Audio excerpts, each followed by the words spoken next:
Olá Floripa, olá Brasil, olá mundo, estou aqui André Patunes, esse é o programa Vida Inteligente, trazido do nosso querido amigo e irmão Jorge Antônio Ouro.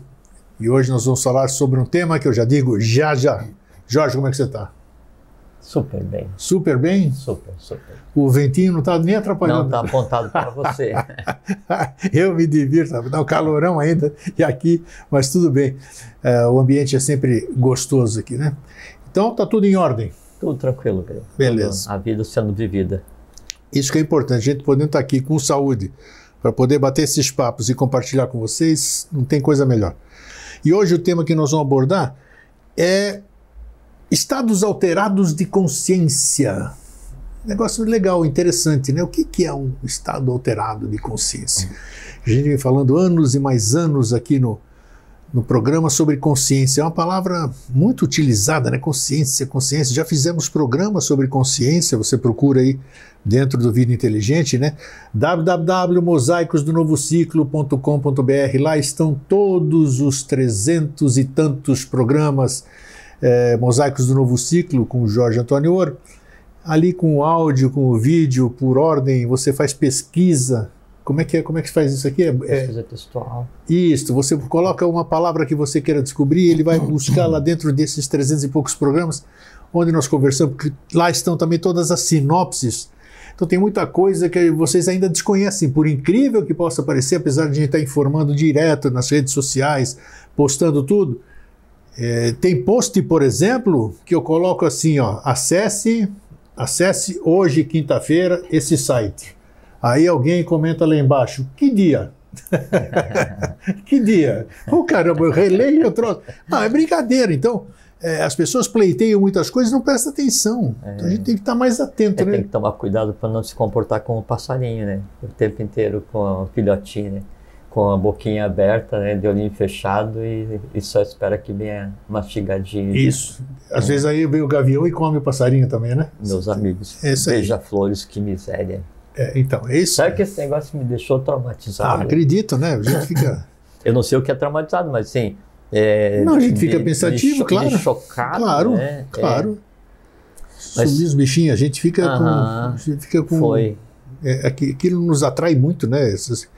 Aquelas coisinhas pequenininhas. E é interessante que daí aí me fez repensar o próprio conceito de beleza, né? Da natureza, do mundo, do cosmos, porque aí a beleza para mim era acompanhar 2 filhotes de beija-flor crescendo todos os dias. Sim, né? E claro. eu ficava muito tentado, inclusive, em alimentar os caras, mas daí...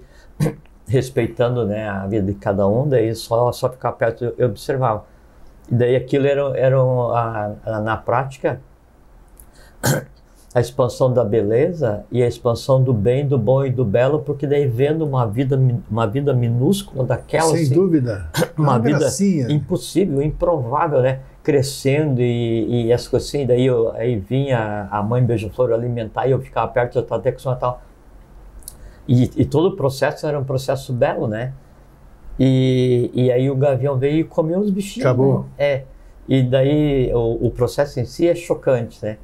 E por isso que serve para daí repensar, inclusive, o conceito de beleza, porque daí, assim, o gavião também tem filhote, que também são bonitinhos, que também precisam de alimento. Precisam comer, exatamente. Né? E aí há um jogo de inconsciência, do nosso ponto de vista, há um jogo de inconsciência, né, quanto mais se aprofunda a natureza em relação aos elementais, mas que em si também é belo, porque a própria evolução naquela camada acontecendo.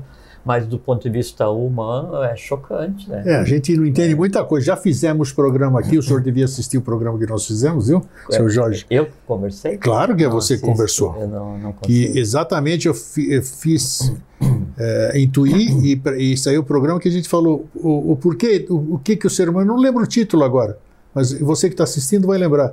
Por que a nossa vida é assim? Por que o mundo é assim? A gente está aqui para se alimentar e para se reproduzir. É um comendo o outro e um comendo o outro, propriamente dito. É só sexo, reprodução e alimentação, tem esse círculo. Então, é um ciclo natural, uma coisa tão natural, e a gente não consegue se acostumar com isso. Você ficou traumatizado, foi a palavra que você usou, vamos dizer, porque... Mas depois você teve consciência de dizer do gavião. Tá lá, ele também precisa ser. Ele tem que pegar alguma coisa, ele vai pegar um ratinho, ele vai pegar uma cobaia, um coelho. Que um trauma, ele é uma ruptura, né? Sim. Daí eu usei a palavra trauma porque se rompeu o meu conceito de bem e de bonito, né? E, sim, de claro. Belo, daquilo que eu estava contemplando, mas a outra parte que rompeu o meu conceito em si também é bela porque é tão parte da natureza quanto o errado. E isso daí faz parte desse momento que a gente vive por conta da ausência de consciência. Sim, né? sim. É que daí um elemento se alimente do outro no mesmo reino. Um elemento se alimente do outro no outro reino. E é natural, é instintivo, como você disse, já falou aqui um monte de vezes, né? Mas não deveria acontecer, né? Então, talvez por isso seja assim chocante, porque deveria todos os elementos... nossa avídia isso, né? Todos os elementos serem... Exatamente, todos os elementos vivos nesse sistema atual de evolução deveriam estar em um estado tal de consciência em que eles se alimentassem só aquilo que o meio provê sem sacrifício. Pergunta sem resposta. E aí o que o meio provê sem sacrifício é oxigênio, água e frutas, né? Fora disso, todos estamos em desequilíbrio. Tá aí. Respostas que quem sabe um dia a gente tenha. Jorge, o que é? A gente sabe, e muita gente fala, já falamos aqui também, é interessante que cada programa que a gente fala, nós estamos abordando uns 10, 15, 20 programas. Sempre, é impressionante. Porque já falamos sobre drogas, né? Já falamos sobre medicamentos, sobre narcóticos, né? O nome é narcóticos o tema que a gente já conversei sobre isso. Já. Você precisa saber o que nós já conversamos. São 300 e tantos programas, temas fantásticos aqui. Nós já falamos sobre os vícios. Então, o que eu disse? Por que eu falei sobre isso? Para a gente entrar no tema propriamente dito. Que muitos estados alterados de consciência são feitos, já vamos ver o que é um estado alterado, o que são estados, plural, alterados de consciência também, mas muitos estados alterados de consciência provêm de alguma coisa paralela. Né? Eu já falei da minha experiência pessoal com a ayahuasca, outros usam outras coisas, e a gente vai alterando a consciência assim, ou então você faz uma meditação, ou então, que nem na minha época lá, na minha época não, no país que eu nasci, a pitonisa lá em Delfos, ela entrava, saía um gás da terra, né? Sei lá o que era ali, em Delfos, e ela entrava num transe, um estado alterado de consciência, ela via coisas e assim. Então, existe o estado alterado de consciência por métodos artificiais, que eu chamo, né? E nós vamos falar hoje tanto disso como dos naturais. Dos naturais, vamos falar. E por que são... E por que tem o plural, né? Plural. São níveis, são 10. Então vamos lá. Com a palavra, senhor Jorge. Quem é você, Jorge Antônio Ouro? Jorge Antônio Ouro, eu sou membro da Sociedade Brasileira de Eubiose. Muito bem. Tá vendo? Quem está chegando hoje já está sabendo quem é o meu convidado, apesar do nome dele aí nos caracteres. Então, Jorge, o que é um estado alterado de consciência?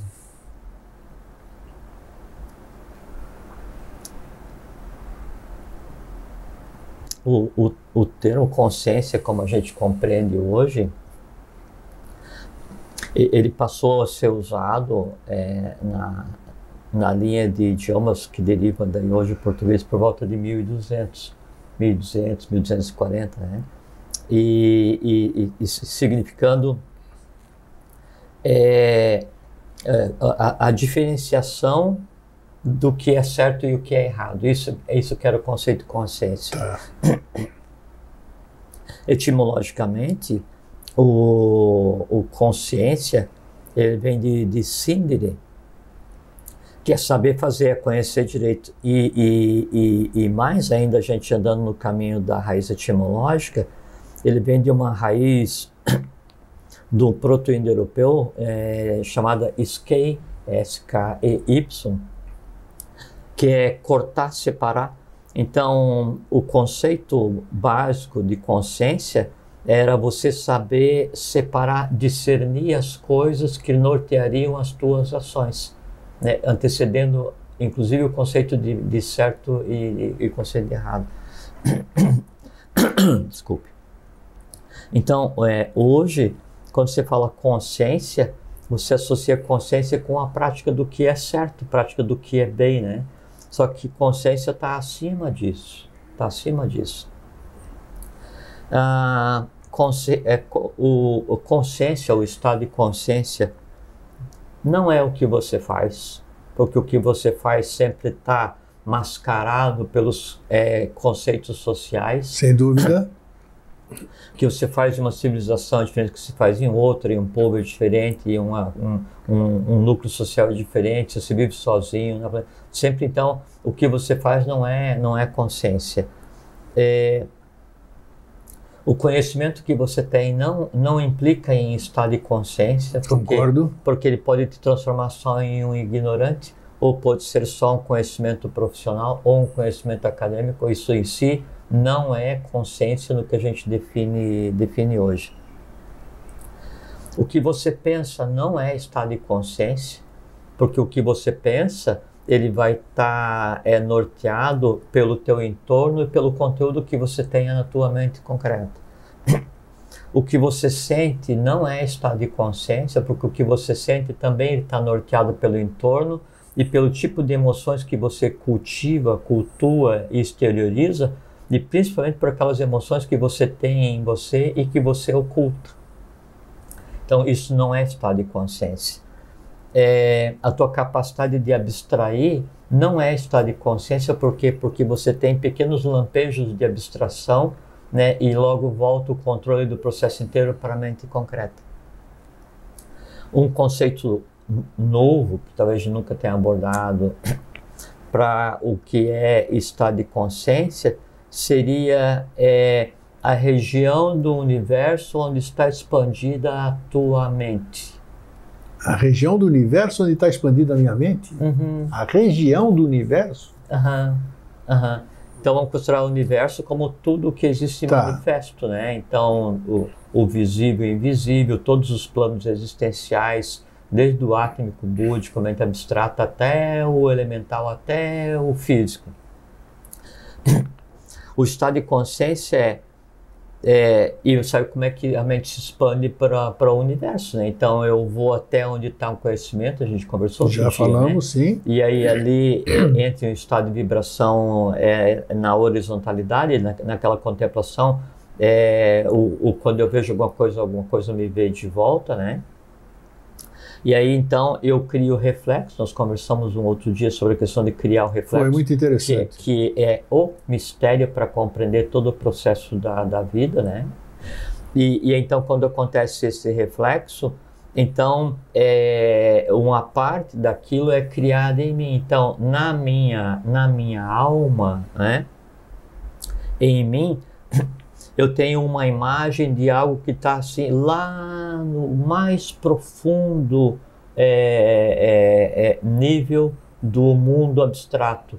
Eu tenho em mim um conhecimento que está lá no mais profundo nível, né, do entendimento elemental, na compreensão da matéria, na compreensão. Então, esses reflexos que eu tenho em mim, por eu já ter estado nesses lugares. E esse estado nesses lugares significa que eu posso ter estado, que nós falamos num programa anterior, recente até, né?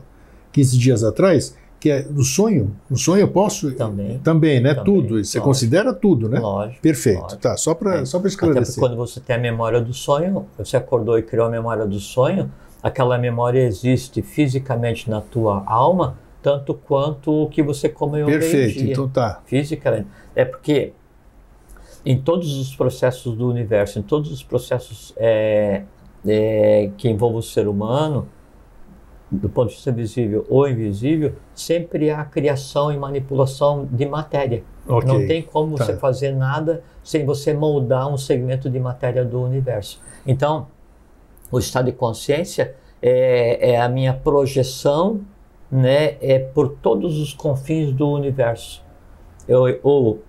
Tudo aquilo o qual eu já vi no universo, né? E onde se instala isso, Jorge? Na alma. Na alma, perfeito, legal. A função da nossa existência é transformar a matéria que compõe a nossa alma, né? Que é o que é a mente concreta e é o astral, o mundo da mente concreta, que é parte da mente universal, que a mente universal é a mente concreta e a mente abstrata, né? Então, parte da mente universal, que é a mente concreta, e mais o astral, é o que compõe a nossa alma, entrelaçado com o vital e com o físico, que nos dá o controle da matéria mais densa através dos 5 sentidos. Perfeito. Essa que é a mecânica básica de toda a interação nossa no universo. Tá. Então, essas imagens que eu vi do universo e que existem em mim é que dão o meu nível de consciência.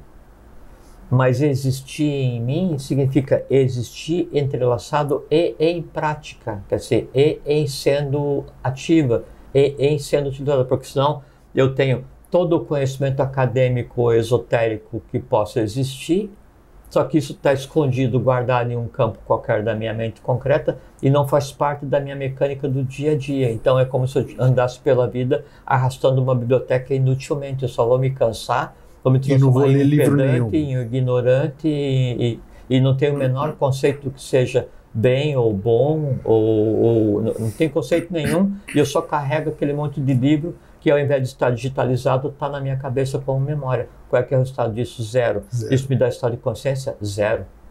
Não dá nada. Mesma coisa. Eu vou fazer uma prática mística, uma prática templária, uma prática ritualística qualquer, não é?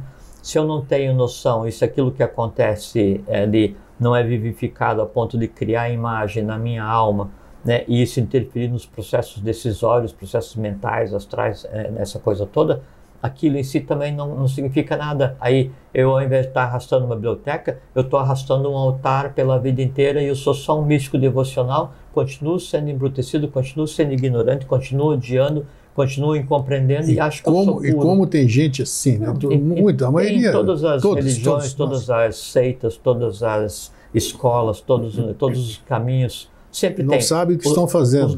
Os dois caminhos, né? É como se fosse assim, tem o caminho do conhecimento, que é Jnana, né? E tem o caminho da devoção, que é Bhakti. Se esses dois caminhos não contribuir para que daí seja criado um novo estado de consciência, eles são só lastros, são só pesos mortos que eu carrego ao longo da vida, achando que aquilo me purifica ou me torna melhor. Você está falando um negócio, se vocês prestarem atenção, é importantíssimo, puxa. Não, isso é o âmago das religiões. Porque a prática mecânica, ou a leitura mecânica, ou essas coisas assim, não levam ninguém a lugar nenhum, e você cria a falsa impressão, né, que aquele é o caminho, mas na prática, né, aquilo não tem influência nenhuma, e você é tão embrutecido quanto antes de começar o caminho. Perfeito. Você é tão embrutecido quanto antes de ler 1000 livros. Né? E aí você gastou um tempo de vida lendo 1000 livros inutilmente, você gasta um tempo de vida na tua religião inutilmente, você gasta um tempo de vida na tua escola inutilmente, né? E aquilo não te transforma. Por quê? Porque aquilo não contribui para que você tenha uma melhora, uma expansão da tua consciência. E o que as pessoas fazem? Claro que jamais vão alcançar aquilo que elas queriam, né? Uhum. E depois saem falando mal da escola iniciática ou de onde está falando. Por incompreensão. A incompreensão, a culpa é de lá. Nunca vê que a culpa é da própria pessoa. Ela está fazendo a coisa mecânica, não entende porque está fazendo aquilo. Perfeitamente. É porque daí a composição da consciência, então a consciência é todos os lugares os quais eu visitei, é como se fosse assim, quer ver uma analogia boa que dá para fazer?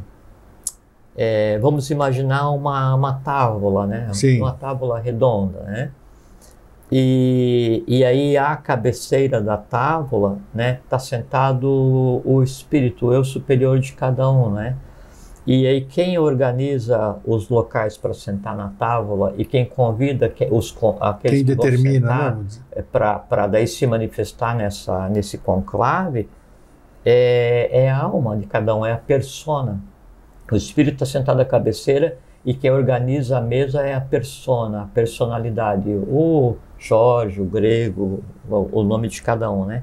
E aí então eu vou, né, assim, nos mundos mais estranhos. E aí como aquela pessoa, aquele ente que eu vi, que eu contemplei, que eu criei, que eu engendrei, que eu tive contato, eu acho que ele é interessante, digo assim, puxa, você é tão importante para mim que eu quero que você sente à mesa. Sim. Né? E aí eu dou àquele, né, voz na reunião.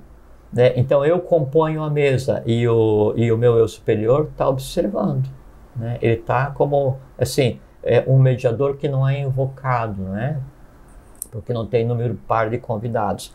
E aí eu coloco na mesa, então assim, as minhas emoções, meus desejos, meus medos, minhas ignorâncias, meus conhecimentos inúteis, não sei o que e tal, né? E aí eu, pessoa, digo assim, eu vou fazer alguma coisa, aí o que vocês acham? Aí começa aquele pandemônio, um grita tal, o desejo grita desejo, o ódio grita ódio, o medo grita medo, cada um grita tal, né? E aí aquele conjunto que grita mais, né? É que daí escreve lá o veredito, a decisão e fala assim, olha, fale isso. Daí eu vou e falo, é porque você... Aí começa uma briga, por quê? Porque aquele conclave decidiu. Então, eu monto a tábua, eu monto a mesa, né? Porque assim, eu decido quais loucos eu dou voz dentro da minha alma.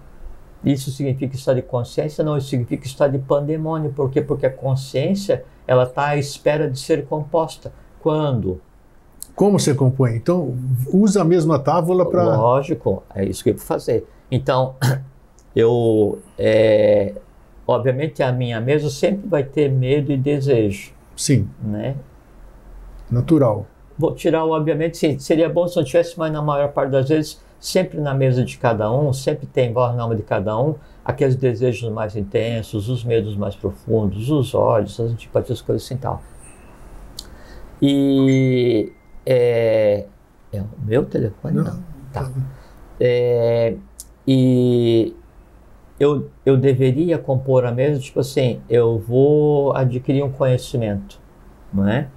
E esse conhecimento que poderia ser útil, eu não deixo na sala do lado, né? Porque eu acho que ele não é importante.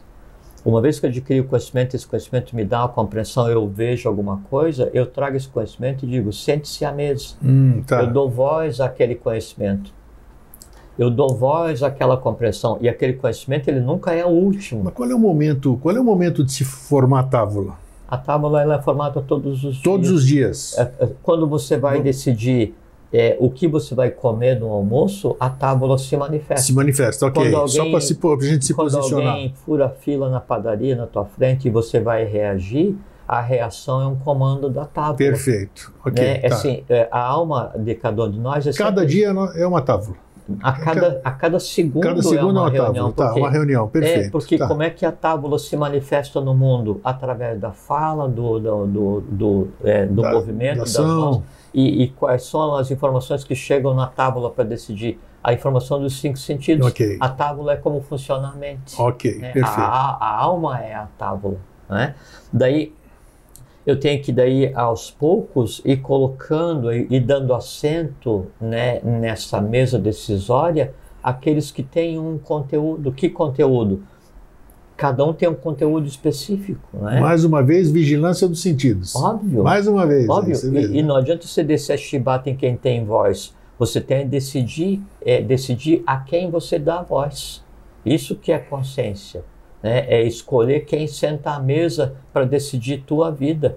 Né? E se você tem, né, em todos os locais da tua mesa... É o cocheiro da carruagem, né? Perfeitamente. Tá lá, né? Se você tem todos os locais, os lugares da tua mesa ocupados por instintos, a decisão é instintiva. Se a gritaria na tua mesa é baseada nas emoções mais densas, a decisão sempre é emotiva. Se quem está sentado à tua mesa é só a racionalidade mais bruta, a decisão sempre é racional e nem sempre é a melhor decisão. Então, quem tem que estar sentado à mesa? Pessoas educadas, pessoas com consciência, pessoas com conhecimento. E onde estão as pessoas? Onde estão os entes educados, os entes com consciência? Estão espalhados no universo. Vai ter que ter sentado à mesa, né, aquele instinto mais profundo, mais especializado, só que o instinto ele é de tal forma educado que ele cede a voz, ele cede a vez, ele ouve a emoção. A emoção tem que estar presente à mesa porque faz parte. Só que daí não a emoção mais bruta, mais cristalizada, mais grotesca, ou você falou a questão da sexualidade, a erotização, né? A sexualidade não é errado porque é inerente ao momento atual da evolução. Sim. A erotização e o uso para criação, isso é que degrada a humanidade. Então, a emoção tem que estar presente à mesa, mas qual emoção? Aquela emoção mais elevada, mais equilibrada, que se aproxime, se afaste da erotização e se aproxime do amor fraterno. O conhecimento tem que estar, conhecimento racional, acadêmico, Claro que sim, porque ele é útil para você interagir com o meio onde você vive. Mas também tem que estar ali o conhecimento do mistério, o conhecimento do secreto, do segredo, né? A iniciação, porque ele te dá uma visão e aí a coisa avança e passa a ter assento à mesa aqueles mundos os quais você visitou, né? E você contemplou e compreendeu aquilo que não faz parte da tua rotina. Então você tem sentado na tua mesa, desde a mente abstrata até o mais profundo instinto elemental. E qual é que é a diferença? Todos eles levantam a mão para falar e ouvem os outros. O que sai? Uma decisão comedida. Essa decisão comedida, esse equilíbrio entre as partes, essa manifestação adequada, pausada, fraterna, consciente, isso é estado de consciência. Interessante, olha só. Então, você já doravante, você vai lembrar. O que é consciência? Você vai lembrar da tábua. Quer dizer, cada momento você ter discernimento, essa palavra mágica, né? Discernimento é consciência, né? Porque nesse momento você vai ver quem você vai deixar se manifestar mas aquilo lá. A consciência vem disso, consciência é escolher. Exatamente, então é escolha. É como a inteligência interlegere, é você escolher o melhor. Então pronto, já definimos, não sei como foi o programa, como a gente abordou o tema consciência na ocasião que nós fizemos, 10, 15, 12 anos atrás, sei lá o quanto. Mas hoje já temos mais uma roupagem dela. Sim, hoje, porque daí, né? Então, assim, o que é a consciência? Consciência sim, então daí, quem está sentado à mesa, ou mais denso ou mais leve, é que define em que altura do universo a tua mesa está situada, não é? E aí, então, a consciência, o estado de consciência é definido a partir de qual altura de você mesmo a tua voz se manifesta. Lógico, se manifesta a partir da mente concreta misturada com a mente abstrata, parcimônia, fraternidade, amor universal, paciência, compreensão, essas coisas assim, um elevado estado de consciência. E o elevado, o termo correto seria expandido estado de consciência, sim. Porque eu fui vai em todas as direções. Mais recôndito ponto do mundo, da mente abstrata, e trouxe um conhecimento e dei assento a ele.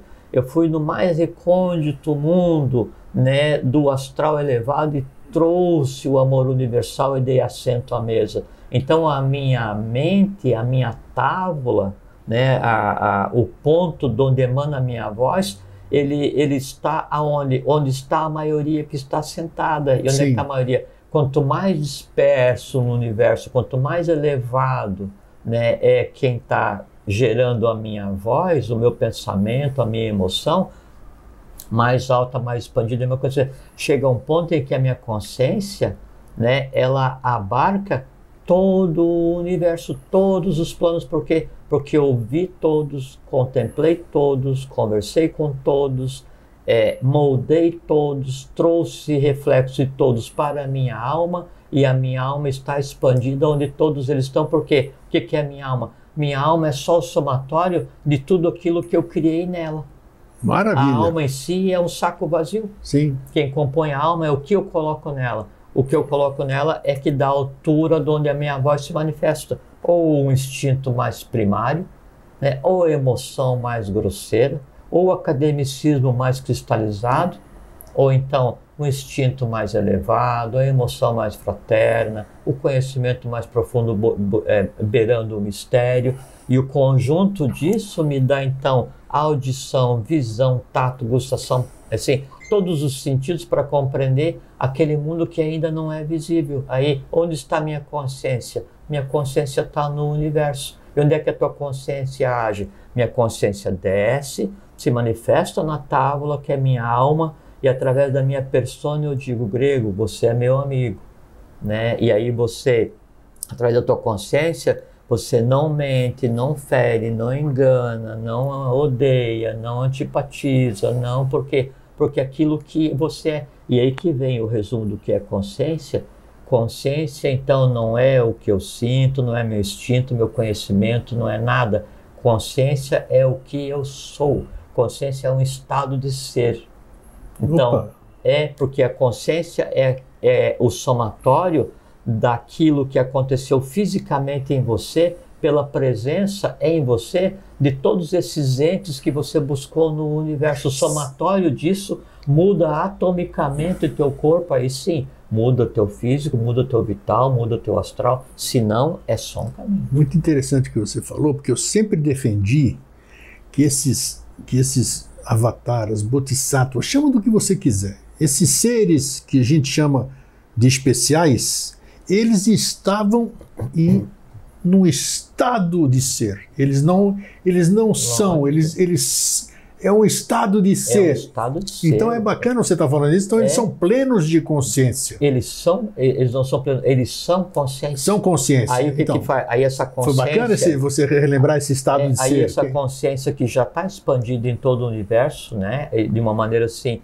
não antropomorfizada, por necessidade de lei, se antropomorfiza. Sim. Então vem e se encapsula em um ser humano e vai tentar. Um estado de ser, e aí vai tentar revelar, que assim, vai tentar traduzir aquilo que ele viu, que ele que é o lugar onde ele está, do mais profundo Sim. e longínquo universo.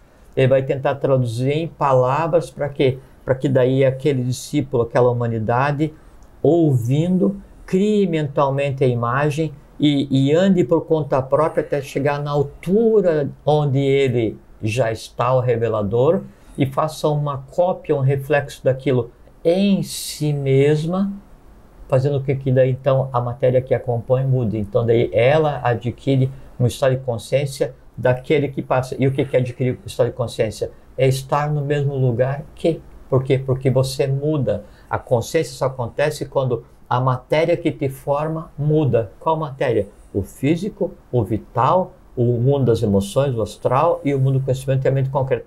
Mudou, se entrelaçou, misturou com o abstrato. E aí que vem uma coisa muito interessante, é que o próprio espírito, o próprio eu superior em cada um de nós, quando acontece essa integração com o universo, ele em si também aumenta o estado de consciência, porque ele ainda é uma partícula do todo, mas não é o todo.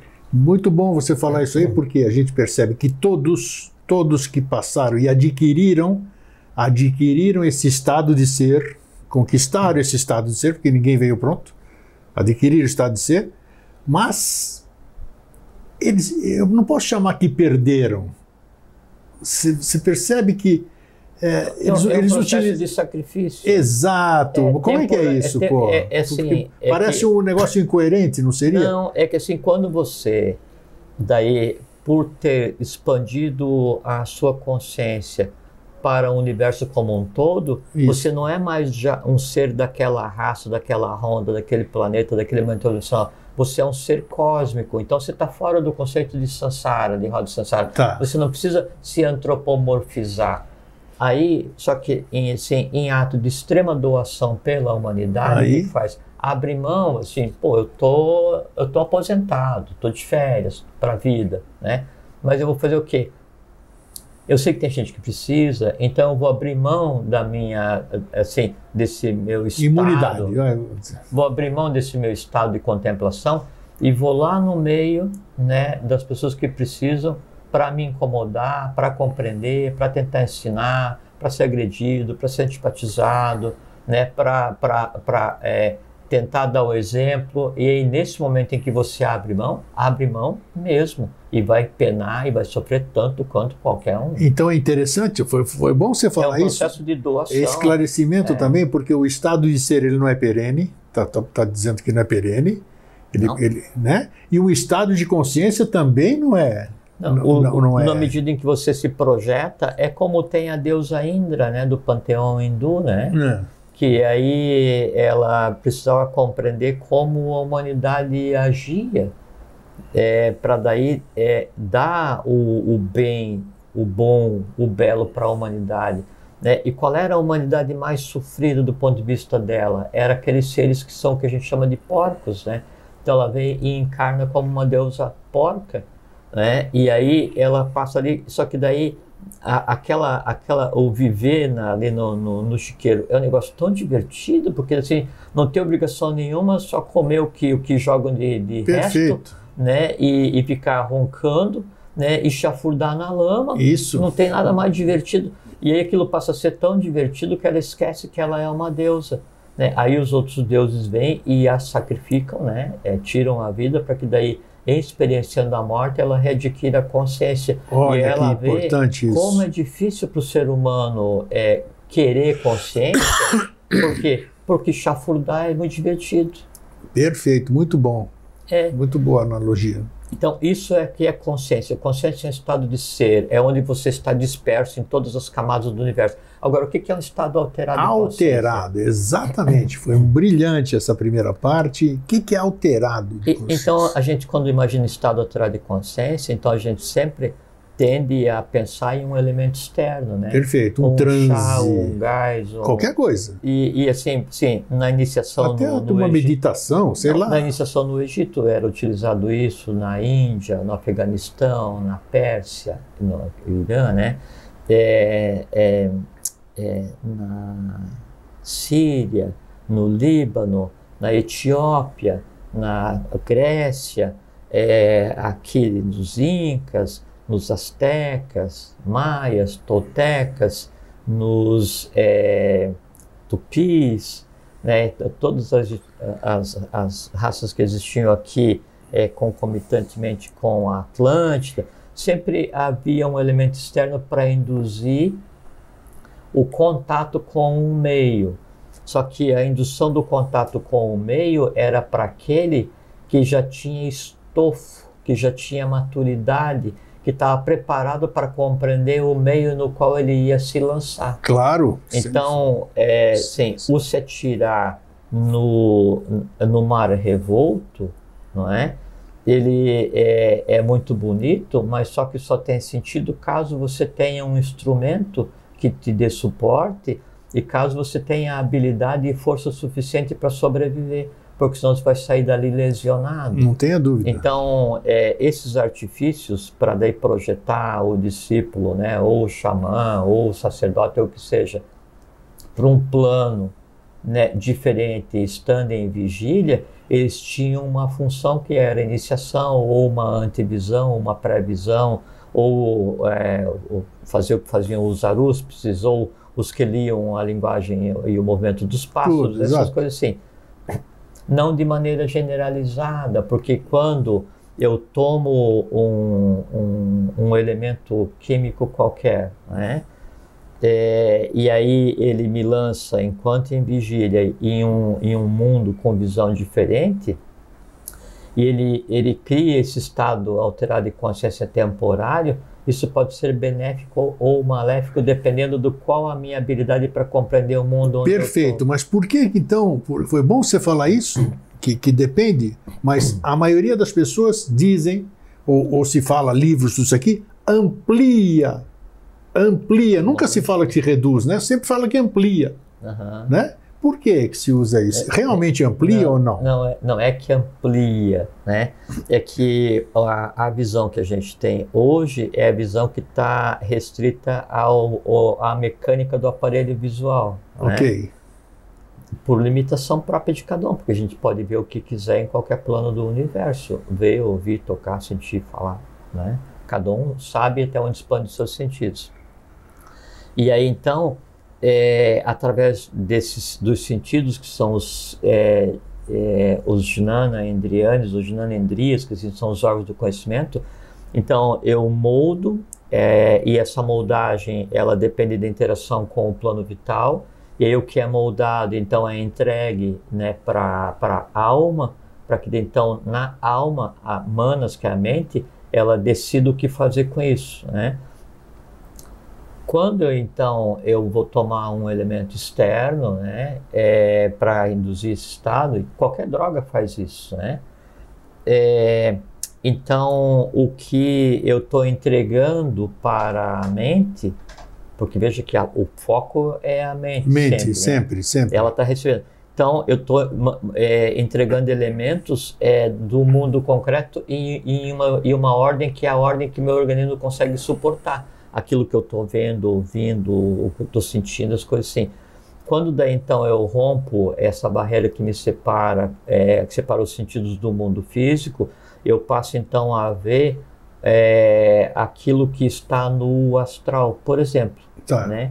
E sempre lembrando que é um mundo astral com 7 planos e mais 7 visões, são 49 subplanos. Então eu vou, e um indutor externo de quebra de vigília, né, ele não vai me jogar no mundo da divindade, ele só vai fazer com que eu veja o mundo que em mim existe. Perfeito. Então a pessoa só vê o mundo no qual ela existe. Perfeito. A diferença é que daí, ao invés então de eu ver formas ordenadas, né, ilimitadas pela transformação dos tatos, que são os sentidos, eu passo a ver formas ilimitadas e não formatadas em uma grande convulsão, né, agindo com uma vitalidade não restrita à passagem do físico pelo vital para o astral. Então aí aí o som diferente, cor diferente, volume diferente. Mas é o seu mundo, isso que é importante, é o seu mundo. Você não está vendo nada de extraordinário fora o seu mundo.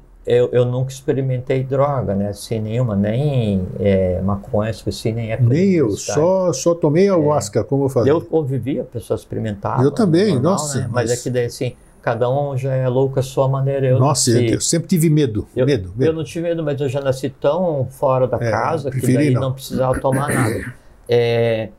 E o fato de então experimentar uma droga qualquer, ou um chá qualquer, ou não importa o que seja, o mecanismo, ele não vai te jogar no mundo búdico ou átmico. Então não tem ampliação de consciência nenhuma, vamos dizer assim. Consciência não, ele na verdade ele causa fissuras temporais no plano vital e faz com que daí o físico tenha contato com o astral e seja entregue para a mente traduzir. Então a mente é acostumada a receber só o que vem do influxo do estado de vigília, de repente ela percebe assim, como se fosse uma tempestade de coisas que não vêm pelos 5 sentidos, né? Então o volume e a densidade e as cores, a gritaria, o movimental, daí isso causa um impacto muito grande. Só que como o corpo está em vigília, o mecanismo de tradução é o mesmo. Então é como se fosse uma overdose de informações. Sim. E ainda o que vem desse plano, nesse estado induzido, alterado de consciência, é um mundo plástico, porque quanto mais denso é o astral, né, mais plástico, assim, mais flexível, né, e mais moldável ele é. Então você está vendo o que você deseja, você molda, você vê o que você deseja, a tua crença, a tua aspiração, ou você vê o teu medo, se você tem medo de aranha, você vai ver aranha gigante. Então você está moldando todas aquelas coisas que não estão mais submetidas a uma regra de moldagem dos sentidos, e tudo aquilo é entregue para a mente para processar, e você entra em um estado quase de desligamento, né? E isso não te dá consciência. Óbvio que não dá. Não te dá consciência. Ele te permite ver de maneira desorganizada um mundo que em você existe, que você moldou naquele minuto. E que você muitas vezes não enxerga, mas através desses meios você consegue enxergar. Aquilo em você está. Isso. Né? Então você enxerga o que está em você. Óbvio. Eu não vi nada fora. Não vi nada fora. Estou vendo. Ótimo. Se eu vivo no inferno e aí eu experimento uma droga, né, eu não vou contemplar o céu. O que eu vou ter que contemplar é uma invenção de céu dentro do meu inferno.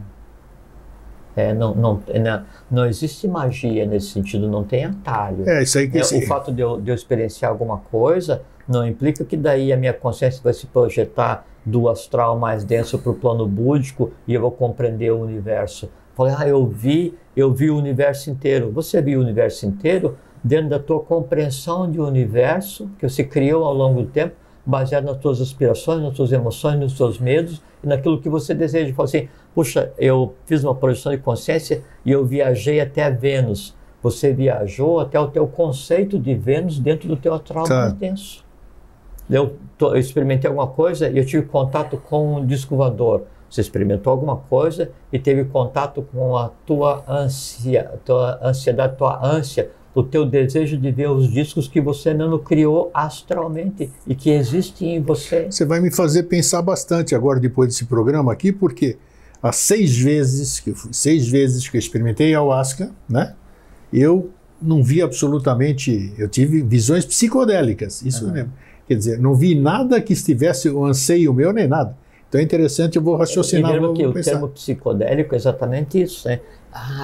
Que é um emaranhado, formas geométricas, coloridas. Exatamente. Isso aí. Mas é aquilo dali isso aqui que é a minha experiência, é individual, né? Claro. É uma massa astral. Já vi gente que viu coisas fantásticas. À espera de ser modelada. Aquilo dali é como se fosse assim, os elementais que compõem, né, o primeiro, o segundo e terceiro reinos elementais, que então seria o mental, o astral e o vital, né, prontos para serem moldados. E como você não está submetido à razão, à lógica, à visília, né, então aí há quase um pré-impulso de moldagem e você molda o que você quer. A mulher que você ama ou deseja, o homem que você ama ou deseja, o Deus que você quer ver, o Buda que você quer apertar a mão, o disco voador que você quer entrar, o planeta que você pensa que foi, o mundo subterrâneo você molda o teu mundo. Bacana. Por isso o professor Henrique Sassoli, ele fala assim, cada um cria o seu próprio mundo para que o meu permaneça ignorado. Então, e aí a maneira de fazer com que a coisa aconteça de maneira correta e adquirir a consciência, e é por isso que a gente está em um processo de engendramento cétuplo, né? Porque então tem 3 sem forma, né? E 4 com forma, submetido ao livre-arbítrio, para que daí então eu consiga fazer com que a mente concreta se organize e se expanda. E aí ela se expandindo, ela faz com que o astral se organize e se expanda para o universo, não é?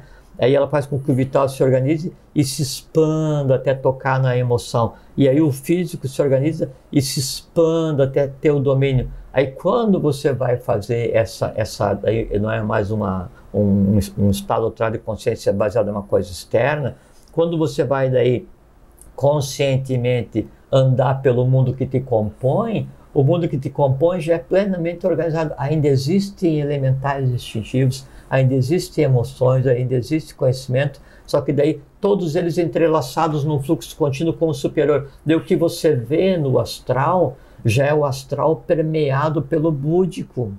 O que você vê no mental concreto já é o mental concreto permeado pela mente abstrata. Né? Aí então você vê o universo em você mesmo. E por que você vê o universo baseado já em você mesmo? Não é que você construiu, né, artificialmente o universo em você baseado em um fator externo. Você vê o universo em você mesmo porque você foi tantas vezes em todos os locais do universo para compreender e fez tantos reflexos que daí você consegue, sem se mover, ver o universo em você. Por quê? Porque você está espargido no universo. Isso é o estado supremo de consciência. Interessante. E agora você, duas questões. Sim, primeiro, tem outra coisa que eu queria conversar. Já completa. Peraí. Primeiro que você já me deixou feliz aí, porque se eu conseguir, através das minhas experiências com a ayahuasca, né? Uma que eu compartilhei diversas vezes e repito aqui, que eu era puro amor, como eu falei, né? Então alguma coisa está em mim, é uma coisa que eu desejo ser, porque eu amava tudo.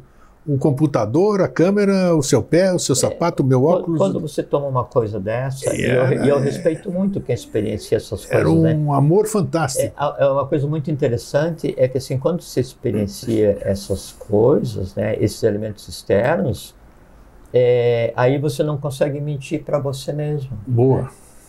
Você porque ele te desarma aquilo lá, você não consegue controlar aquilo lá. Você pode moldar suas próprias crenças, mas para que você molde, aquilo já tem que estar em você. Então é um momento em que assim...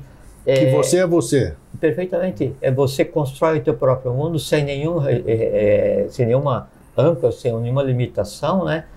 Mas daí você vai ter que arcar com as consequências. Não tenha dúvida. Porque para que você se lance nesse processo, você teve que romper, segmentar artificialmente o que te protege do astral. Perfeito. Que é o vital. Perfeito. Né? E o vital começa a ficar com cicatrizes. Perfeito. Né? E se você daí rompe muito, aí chega um ponto em que você fica viciado naquilo. Exatamente, dependente. Que são as drogas, né? Dependência. E aí, você necessita daquilo para você conseguir. E o vício é que daí, então, o teu processo mental, ele está de tal forma não vitalizado que o teu prazer vem daquela visão caótica, né? Isso. E aí aquela fissura que existe entre o estado de vigília, que seria o físico, né?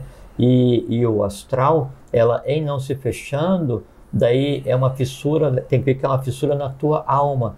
E aí, por essa fissura de alma, então passa a entrar e fazer parte daí da tua mesa de reuniões, todos aqueles perdidos no mundo astral. Então você passa a ter o medo dos outros, o pavor dos outros, né? Então você passa a perder completamente a identidade, e em perdendo a identidade, o que vai acontecer? Chega um ponto em que aquele fio que liga esses 7 corpos, ele se rompe e você perde a razão.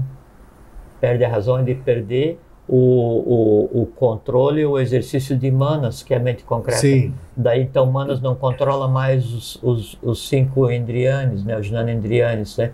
E aí você passa a viver não mais para o mundo externo, que é o mundo real, que você tem que transformar, mas passa a viver em função de um astral que já não é mais nem teu, porque como está cheio de fissura, você passa a viver uma realidade e se alimentar e conviver com os restos astrais de todos os quais passaram pelo mesmo processo. Então você passa a experienciar todas as dores e loucuras da humanidade, e em rompendo o caminho é a loucura, o que a gente chama de loucura, né? E por isso fala, quando Júpiter quer punir alguém, ele lhe tira a razão. Por quê? Porque a razão é o único caminho de chegar à divindade, é o único caminho para chegar ao universo, e você fica escravo do astral mais denso, que é o resto da humanidade. Você queria fazer um complemento, mas antes de eu complementar, eu quero te perguntar uma coisa, porque enquanto você fala a gente falou só de um aspecto de um estado alterado de consciência. Exatamente. Né? É interessante, porque vocês estão aí em casa, o que rola aqui é um negócio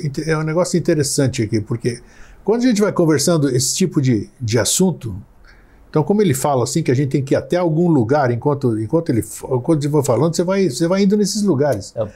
O professor fala, falar de alguém ou alguma coisa é trazer para perto este alguém ou alguma coisa. Então, para a gente verbalizar, obrigatoriamente a gente tem que estar trazendo tudo isso que é verbalizado a essa altura, para, em vendo, poder falar. Então, e é um negócio que acontece mesmo. Então, você está aqui conversando, nós estamos aqui conversando, acontece um monte de coisa, que ideia, você vê coisa, então vai desenvolver. Então pode ser que tenha passado despercebido aqui, porque você estava falando e eu estava viajando. Estava viajando no bom termo, ouvindo e viajando. Eu talvez tenha me passado despercebido a forma não artificial de passar para o estado... É isso que eu ia conversar. Você ia conversar, então não perdi nada, tá bom. Não, é perfeito. Isso que eu ia conversar agora.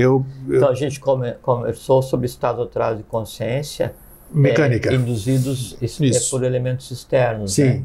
E novamente, né, com todo respeito, assim, claro, cada um, livre-arbítrio de cada um. Né, ou se você experiencia droga, ou que for, você está ficou claro, exercendo domínio sobre o bem mais precioso que você tem no universo, que é a tua própria vida. Então, quem sou eu para julgar o que você faz com a tua vida? Claro. Jamais, eu não julgo ninguém, julgo a mim, mas daí isso é um processo próprio, né? Não julgo ninguém. Quanto ao estado alterado de consciência sem elemento externo, é uma coisa muito interessante. A gente sempre por que o plural também, né? Por que o plural? É porque o estado de consciência implica em níveis, né? Então, estados alterados de consciência. Porque são dentro de um estado de consciência, é mais de um estado de consciência, né? E dentro do estado eu tenho níveis de consciência, os quais eu posso atingir, né?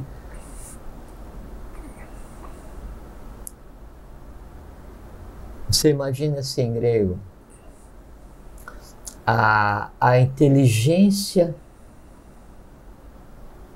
elemental, instintiva, que existe e que coordena o funcionamento do teu fígado. Putz! Do teu, do meu, do de vocês. É o que de mais refinado foi desenvolvido ao longo de milhões e milhões e milhões de anos de evolução, para chegar a um conglomerado de consciência que depois se materializasse em um processo de antropomorfização, para vir formar um órgão que interage e vai e transforma a substância mineral para gerar elementos que interferem no conceito de vida e regula o organismo. Aí você pega o fígado, o baço, coração, pâncreas, tireoide, paratireoide, suprarrenal, pineal, né? Então, são inteligências assim inimagináveis. Inimagináveis mesmo. Inimaginável. Você imagina se fosse dado, né, a a um cardiologista, ele por um segundo contemplar, visualizar a inteligência que rege o processo de disparo elétrico de contração de sístole e diástole. Então, ele estaria contemplando o comando elétrico universal que faz com que a vida seja mantida, né? Então, todo o conhecimento acadêmico da medicina que o cardiologista tem, né, é compreender do ponto de vista externo aquela inteligência invisível elétrica que faz com que pulse, né, o coração na contração, né, e abre válvula e fecha a válvula e vai, fantástico, e manda, então, fantástico. Né? Então, esses dois extremos que é o caminho para a busca de um estado alterado de consciência. Aqui, né, no estado normal de aquisição de conhecimento acadêmico, então eu tento compreender, né, e aí é como se fosse jogar uma partida de xadrez, né, aí eu movimento uma peça, daí eu vejo qual é a peça que você vai movimentar, né, e aí eu fico imaginando se for essa peça ou aquela peça ou aquela peça, então eu tenho que montar mentalmente todas as possibilidades, quer dizer, criar materialmente todas as possibilidades de um movimento mental teu. Daí você vai e move uma peça, daí eu deixo aquele de lado e monto esse processo.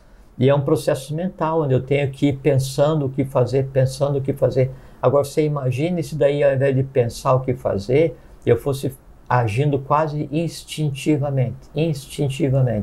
Isso é um estado alterado de consciência. Quer ver um estado de consciência?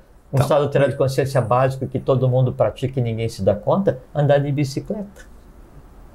Você está andando de bicicleta, você está olhando para a rua, olhando para o lado, apreciando a paisagem, o que seja. Você não diz para a tua perna direita abaixa, perna direita levanta, força, qual é o nível de força, né? Você não diz para a tua mão, segura aqui, controla, não, 1 milímetro para cá, 1 milímetro para cá. Você não diz para o teu organismo, assim, para o teu labirinto, como é que está o alinhamento do meu centro de massa, vou para cá e tal. Você não...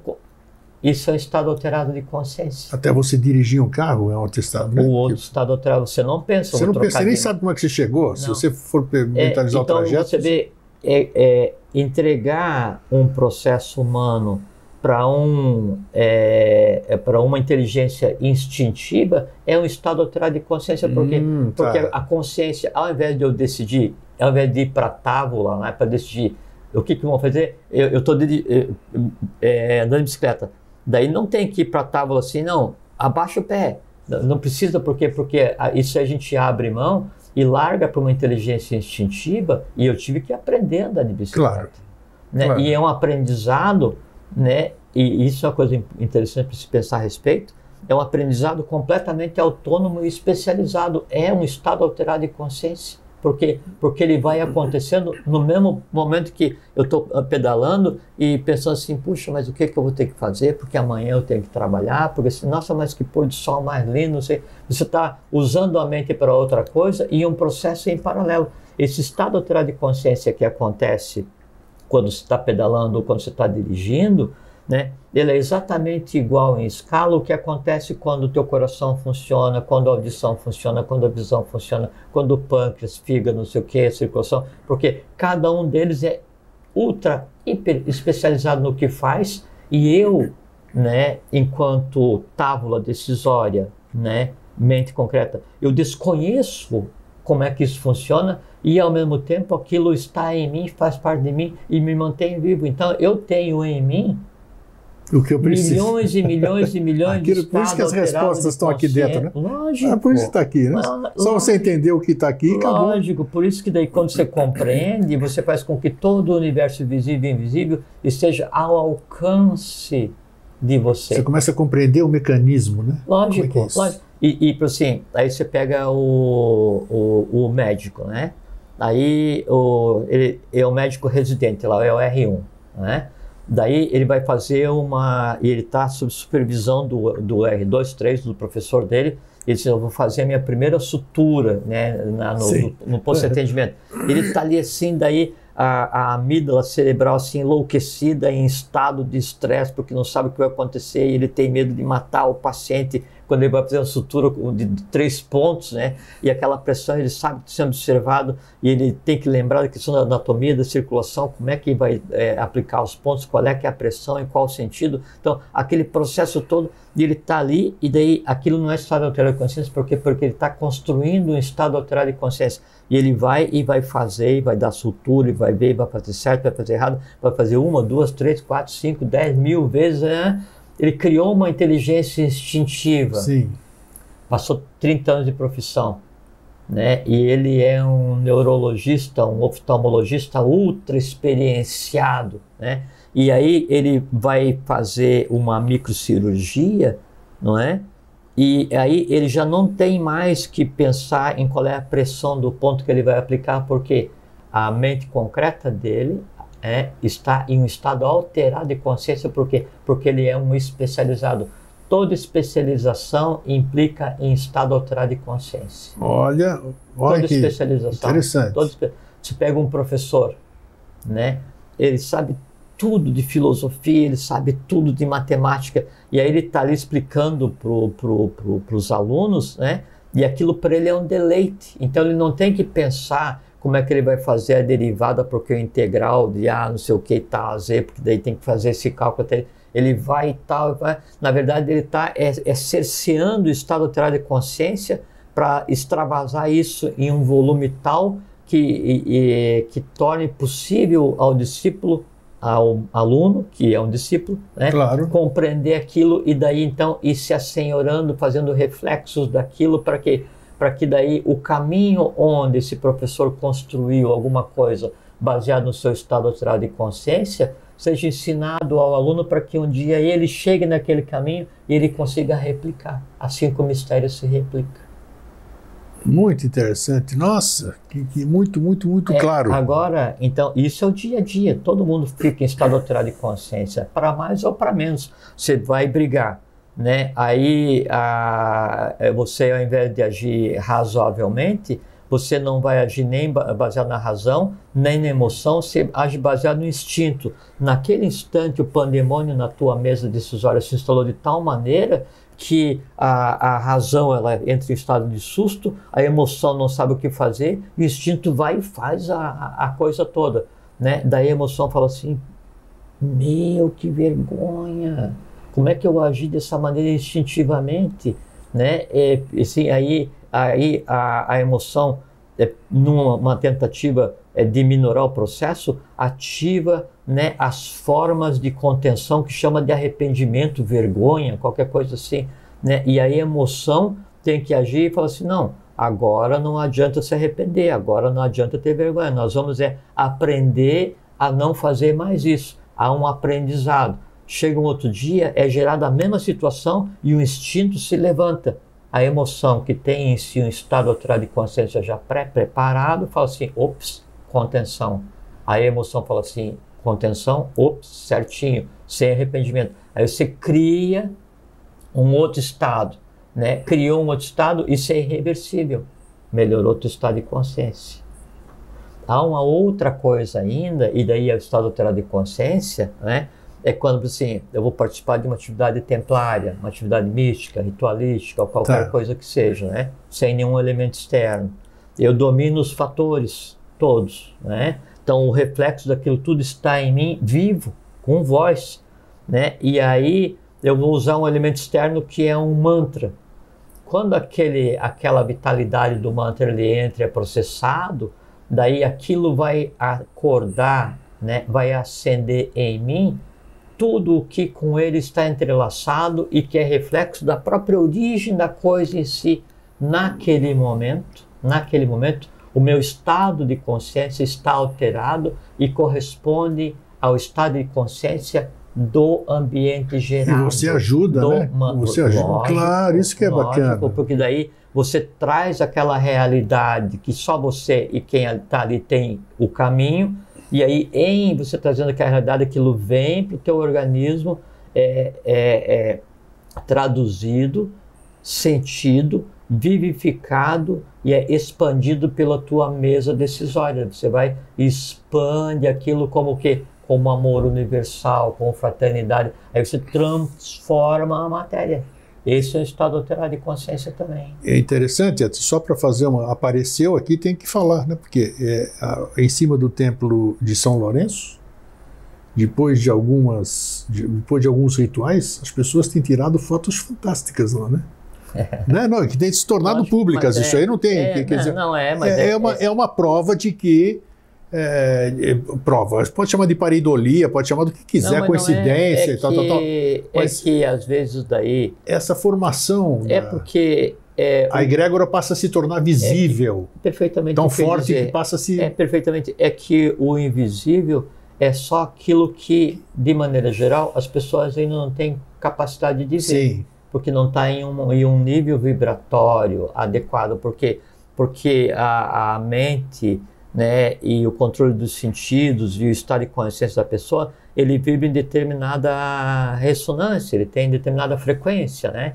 E o invisível é uma frequência um pouquinho acima. Quando Sim. você aumenta o teu estado de consciência, que assim, você traz o universo para você e entre o universo para você, a tua complexão atômica muda, físico, vital, astral, concreto, daí então muda a capacidade de ver e você começa a ver aquilo que estava na tua frente e você antes não via. Não só isso, você tem a capacidade de materializar o invisível. Agora que vem. Aí chega um ponto tal, né, em que daí o conjunto das pessoas, ou você sozinho, né, você faz com que daí parte daquele invisível isso aí. ele seja densificado e vitalizado a ponto de ser compreendido pelos demais. Perfeito. Na prática, quando se revela o mistério, é isso que é feito, porque você pega uma coisa que está no que para a gente é considerado como intangível, traz do intangível para o tangível, do tangível para o invisível, do invisível para o visível, do visível escreve e fala. Para quê? Para que a pessoa consiga fazer o caminho de volta e chegar lá no intangível, fazer um reflexo e aí transformar atomicamente a matéria, porque o objetivo da existência hoje é fazer o quê? É fazer com que todos experienciem um estado alterado de consciência, até chegar ao ponto em que o estado de consciência seja único, e aí a evolução se fez. Na prática, quando a evolução se fizer e todos tiverem estado de consciência adequado, né, é o que a gente considera como Satya Yuga, Idade de Ouro, ou, né, traduzindo também para a nomenclatura atual, seria a Agartha de volta na superfície, onde daí não existe mais estado alterado de consciência, porque toda a janela do universo está aberta para todos. Caramba! É por isso que esse programa não pode ser diário, entendeu? Porque... Não, sabe por quê? Não, porque é alimentação. Você já pensou? Tem que esperar digerir, né? Fazer bonitinho, absorver, começar... Mas que é bacana, é bacana. Jorge, brilhante, olha. Porque o que se fala de digestão, né? É porque o adquirir consciência não é um processo abstrato. Fisicamente, os átomos que fazem parte de determinado plano que me compõe, eles têm que passar por uma mudança atômica e a camada que os separa da camada seguinte de átomos, ela tem que se abrir para que haja entrelaçamento. Então, na prática de adquirir consciência, é fazer com que aquela eletricidade rarefeita que vem do umbigo do universo chegue até o átomo mais denso que forma a matéria no mundo físico. Só isso. Seria ensinar toda a matéria a ver, porque a matéria, de maneira geral, ela é cega e ignorante, né? No sentido de ignorar e desconhecer. Sim, claro. Então é fazer com que a matéria seria fazer assim, fazer com que o átomo mais denso que compõe o plano físico, que ele compreenda que ele é o resultado de 7 aglomerações de átomos iniciais, né? Daí ele vai descobrir a árvore genealógica dele enquanto átomo dele. Fala assim, puxa, mas então meu pai e minha mãe, né, são 2 átomos do mundo átmico que se juntaram, fizeram do mundo búdico, se juntaram, fizeram a mente abstrata, se juntaram, fizeram a mente concreta e vieram até gerar esse átomo. E daí os átomos se compõem para formar os elementos que se compõem para formar as matérias que compõem, e então toda a matéria fica ciente e onisciente de si mesmo. Isso que é consciência. Grande. Great se fala em inglês. Hein? Jorge, muito obrigado mais uma vez. Obrigado a você. Eu fico satisfeito porque, mesmo tendo passado quase 15 anos, nossa, é uma delícia fazer isso aqui, sabe? São conversas que preenchem a gente. Como é que se satisfaz mesmo? Como se fosse um alimento para a alma, como ele. Mas é isso aí mesmo. Né? Alimento para a alma. É porque tudo que compõe o ser humano, ele precisa ser alimentado para sobreviver. Não tenha dúvida. Né? Sem do oxigênio, né, a esterilização de um desejo, todos precisam ser alimentados, né? E o que a iniciação provê, né, é ensinar ao discípulo a melhorar, a refinar o seu gosto, né? Ao invés de se comprazer com coisas mais embrutecidas, ele ensinar o seu organismo, né, a sentir felicidade em compreender o abstrato. Maravilha. E aí, quando você compreende, mesmo. É porque aquilo já está em você, simili similibus congregantur, né? Semelhante atrai semelhante, donde a única forma de ser eu compreendido e sentido é cada um de vós seres um reflexo de mim mesmo. Se o eu é o universo, a única forma de o universo ser compreendido e sentido é cada um de nós ser o quê? Um reflexo do próprio universo. E o reflexo, reflexerei, é dobrar-se sobre si mesmo. Quer dizer, eu já sou, só não estou me vendo. Legal, o importante é que hoje foram dados mais ainda ferramentas, né? Todo mundo percebeu, e agora basta a gente trabalhar, buscar aquilo que a gente quer. Jorge, é isso. Fraterno abraço, obrigado mais uma vez. Vamos ficar um tempo sem se ver. Não vamos ficar um tempo sem se ver, porque isso aqui já estamos no retorno aí. Então é isso aí. Para vocês que ficam, fraterno abraço e um feliz sempre. Fiquem bem, fiquem em paz, tenham uma boa vida e que a consciência de vocês abarque todo o universo, porque é um direito que lhes cabe.